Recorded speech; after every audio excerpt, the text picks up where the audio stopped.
Assalamualaikum warahmatullahi wabarakatuh. Saya Eka Siti Kafiah, mahasiswi Universitas Muhammadiyah Profesor Dr. Hamka, program studi Pendidikan Bahasa dan Sastra Indonesia. Di sini saya bersama rekan saya, Salma Ulaya Alifa, melakukan wawancara di Sekolah SMK Penerbangan Bakti Nusantara Bekasi.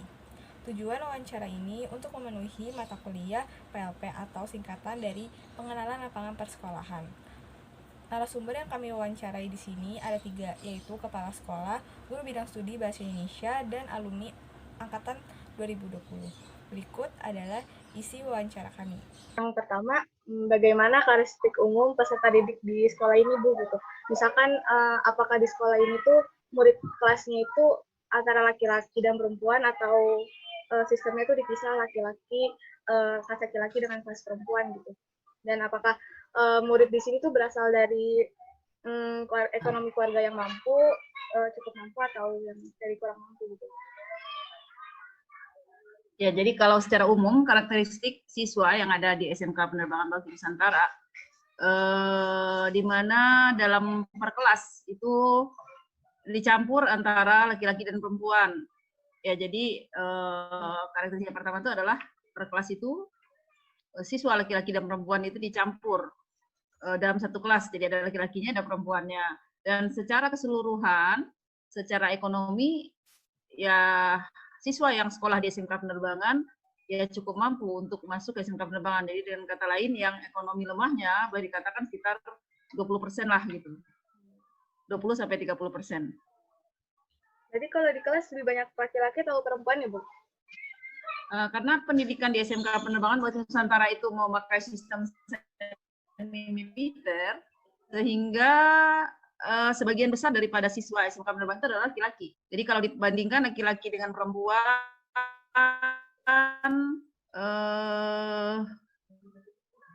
30-70% deh.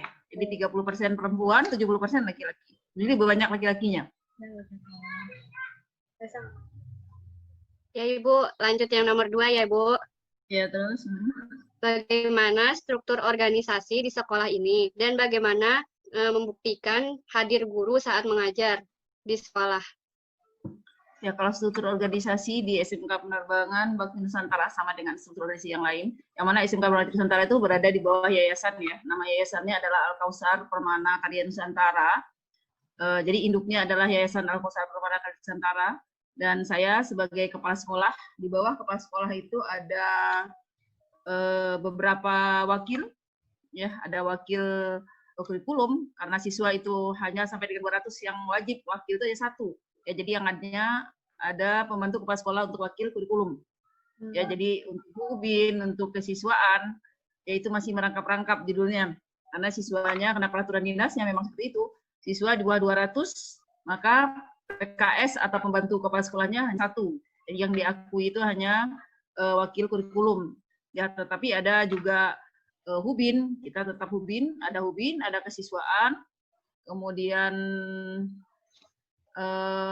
ada sarana prasarana, ya ada wakil untuk sarana prasarana.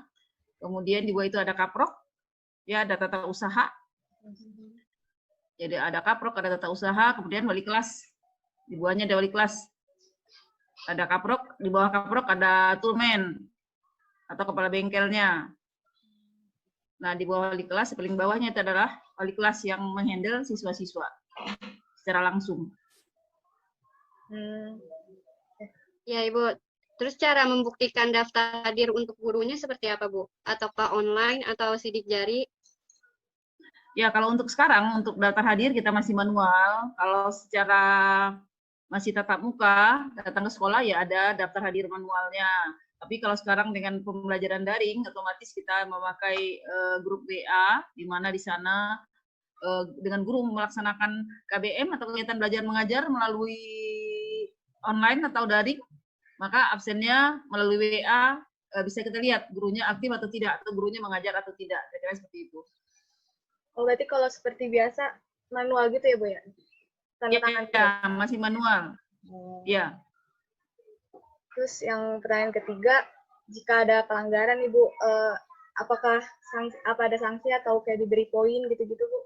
Dari Ya, kalau untuk tata tertib, karena memang SMK penerbangan ini lebih pembentukan karakter kepada disiplin dan tanggung jawab anak, sehingga memang kita mempunyai beberapa macam tata tertib ya.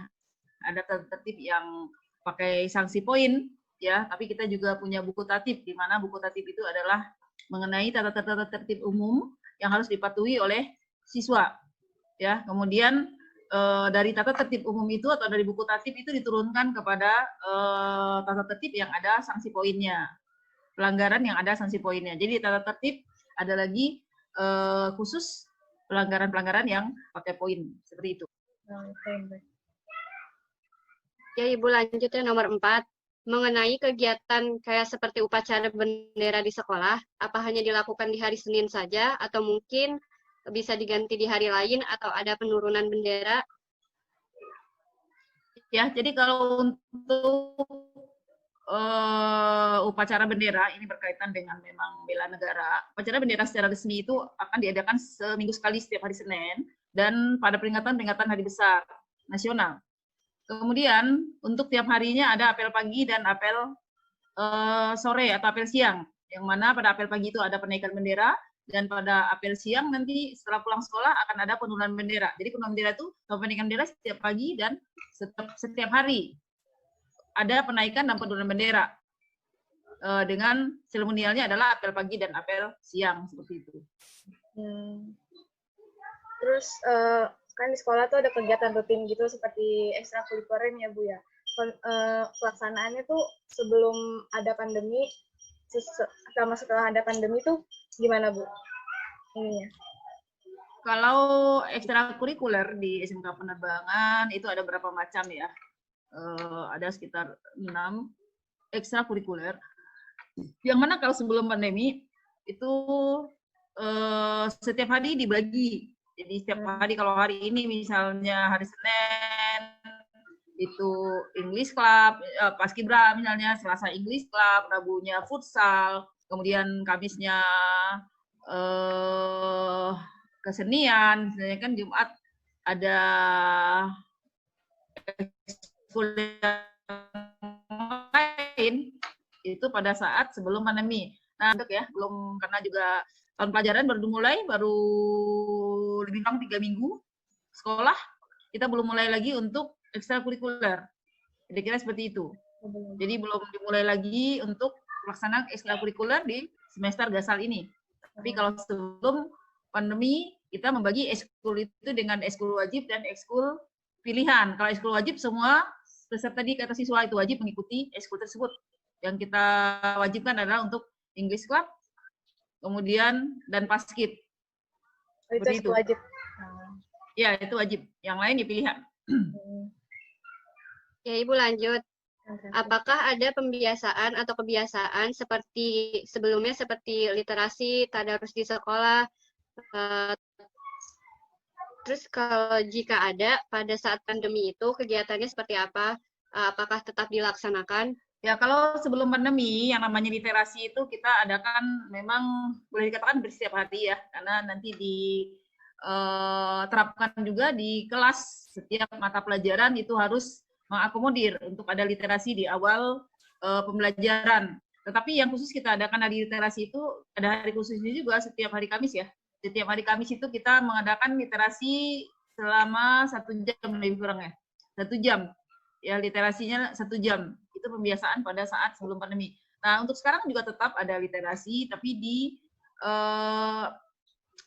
dimasukkan di setiap mapel yang diberikan oleh gurunya. Ya, literasi kan nggak harus didemokan membaca, tetapi mungkin dengan membuat rangkuman, itu juga hasil daripada literasi. Kemudian juga untuk kebiasaan tadarusan itu kita mempunyai program memang udah lama setiap hari Jumat seperti sekarang ini.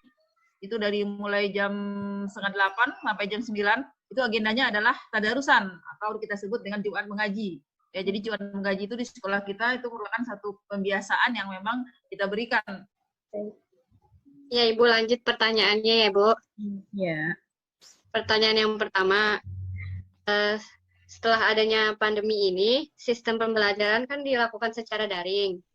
Lalu bagaimana teknik pelajaran yang Ibu gunakan? Apakah setiap pertemuan Ibu menggunakan kasih internet seperti Zoom atau yang lainnya? Oke, baik. Untuk pembelajaran selama pandemi ini, memang dari kementerian itu ada instruksi untuk melaksanakan secara daring dan dilarang tatap muka. Jadi untuk pembelajaran bahasa Indonesia itu kita di sini di SMK Penerbangan Bakti Nusantara menggunakan Zoom, ada Google Classroom. Jadi di Google Classroom itu setiap guru atau guru bahasa Indonesia itu membuat Google Classroom per tingkat. Jadi di Zoom itulah nantinya guru membuka pelajaran seperti mengucapkan salam dan menyuruh siswanya berdoa, kemudian mengambil absen. Setelah itu juga menggunakan WhatsApp. Jadi di WhatsApp itu adalah pemberitahuan kepada peserta didik untuk membuka Google Classroom-nya. Karena tidak semua peserta didik itu menginstal Google Classroom pada handphone masing-masing. Oke, selanjutnya untuk Zoom itu tidak setiap saat ya digunakan, jadi karena setiap peserta didik itu tidak semuanya mempunyai WiFi di rumah masing-masing. Jadi nanti itu ya disesuaikan saja setiap gurunya menggunakan Zoom, apakah menggunakan Zoom setiap pembelajaran atau dibatasi saja gitu. Terus setiap sebelum kegiatan sebelum belajar Ibu selalu ada macam kayak tadarus atau apa gitu Bu sebelum masuk ke mulai pembelajarannya itu. Oke, baik. Jadi untuk pembelajaran itu sebelum pandemi kita di SMK Penerbangan Bakti Nusantara tidak hanya bahasa Indonesia saja, tapi semua mata pelajaran itu di jam pertama itu wajib membaca Al-Ikhlas, An-Nas, Al-Falaq, kemudian ayat kursi. Lalu siswanya disiapkan untuk mengikuti pembelajaran, kemudian berdoa sesuai agama dan kepercayaan masing-masing. Setelah pandemi ini pun tetap dilaksanakan, yaitu instruksi melalui Google Classroom. Ya Ibu, yang ketiga, apakah materi pembelajaran bahasa Indonesia yang diajarkan SMA dengan SMK itu sama atau berbeda? Jika berbeda, yang diajarkan di bahasa Indonesia di SMK itu seperti apa?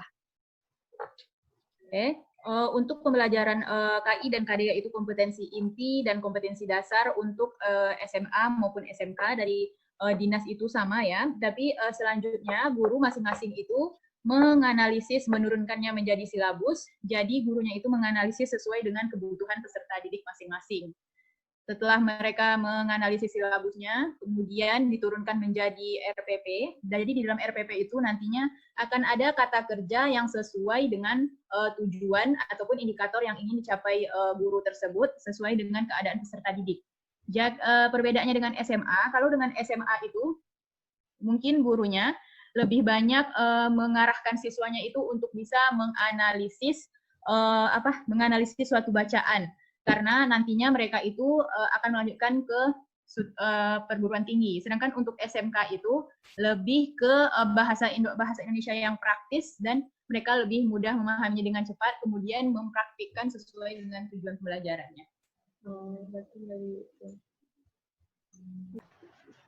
Iya. Kan selama kamu kemarin di sekolah itu kan ada kegiatan ekskul nih. Nah, selama sekolah itu kamu tuh ngambil ekskul apa? Terus kenapa kamu ngambil ekskul itu dan apa sih yang kamu kamu dapetin selama kamu ikut ekskul itu di sekolah? Ya kalau pas di sekolah ngambil di ekskul rohis sama futsal. Ngambil rohis karena emang dari SMP udah masuk rohis, organisasi marawis gitu. Kalau futsal ya baru-baru emang nyari keringetan. Ya,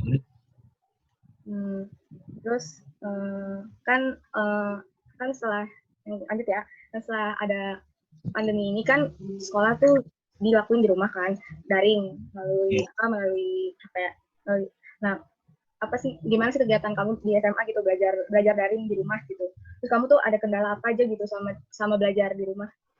Karena kamu kelas 12 juga kan kemarin itu. selama daring sih dari Google Classroom dikasih soal, jadi ada soalnya buat jawabnya, soal dari mata pelajaran masing-masing jawab. Kendalanya paling ya koneksi internet kadang-kadang terputus, kadang nyambung kadang-kadang enggak. Dari internet gitu ya? Iya. Terus lanjut ya. Kamu kemarin ada UN nggak? Nggak ada. Nah kan tahun ini tuh kan kebijakan itu kan UN tuh ditiadakan, nah ya kan, nah itu pendapat kamu gimana sih UN itu tahun ini nggak ada gitu kemarin? Ya. Alhamdulillah sih kalau nggak ada, nggak bagus juga. 3%. Terus pengganti ujian kamu apa dong? Kalau ada UN kemarin? USBN. Oh, USBN doang berarti ya? Iya, USBN. Ya udah mungkin segitu aja kali ya, Adit. Makasih ya udah nyempetin waktu.